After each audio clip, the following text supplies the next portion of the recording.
السلام علیکم ورحمۃ اللہ وبرکاتہ۔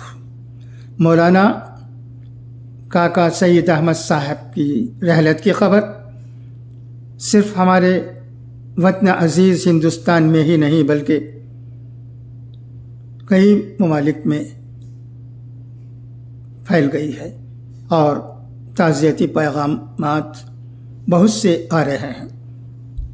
ان پر آپ کی نظر گروپس میں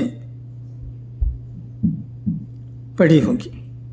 اب میں مولانا خالد سیف اللہ رحمانی صاحب دامت برکاتہم صدر آل انڈیا مسلم پرسنل لا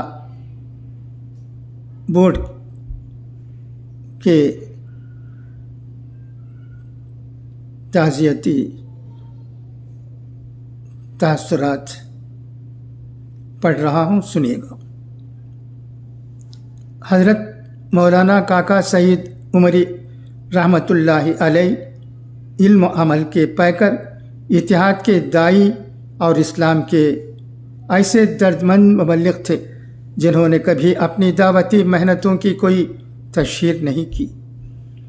حضرت مولانا خالد سیف اللہ رحمانی صدر آل انڈیا مسلم پرسنل لا بورڈ نے معروف عالم دین حضرت مولانا کاکا سعید عمری رحمۃ اللہ علیہ کی وفات پر گہرے رنج کا اظہار کرتے ہوئے کہا ہے کہ وہ ایک مثالی شخصیت تھی۔ وہ علم و عمل کا حسین امتزاج تھے۔ انہوں نے تعلیم کے میدان میں بڑی محنت کی۔ ان کے زیر اہتمام جامعہ دارالسلام عمر آباد کو بڑی ترقی حاصل ہوئی۔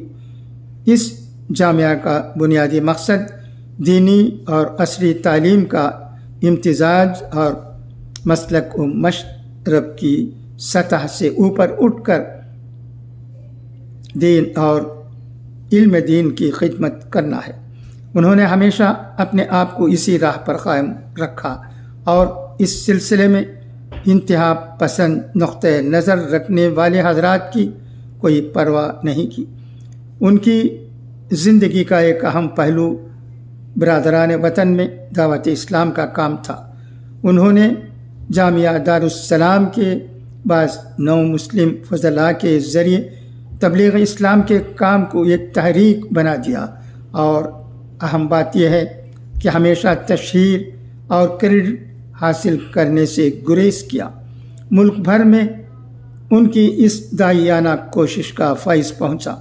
انہوں نے اس حقیر کو جامعہ کے کئی سالانہ جلسوں میں صدارت کا اعزاز بخشا، اور ہم نے دیکھا کہ ہمیشہ انہوں نے جامعہ کے ذمہ دار کی حیثیت سے فضلاء کو اسی موضوع کی طرف توجہ دلایا۔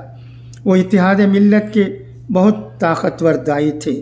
وہ اپنی نجی مجلس اور عوامی محفل دونوں میں اتحاد ملت کے نقیب تھے۔ وہ اس وقت آل انڈیا مسلم پرسنل لا بورڈ کے سینئر نائب صدر تھے اور بورڈ کی تمام تحریکوں میں پوری دلچسپی کے ساتھ شریک رہتے تھے۔ ان کی وفات یقیناً ملت اسلامیہ کے لیے بڑا حادثہ ہے۔ ضرورت ہے کہ علماء اور قائدین ان کی زندگی سے اعتدال و توازن اور جذبہ اتحاد کا سبق حاصل کریں۔ دعا ہے کہ اللہ تعالیٰ ان کی مغفرت فرمائے اور بلند درجات سے نوازے۔ خالد سیف اللہ رحمانی صدر آل انڈیا مسلم پرسنل لا بورڈ 11 مئی 2024 2 ذی القعدہ 1445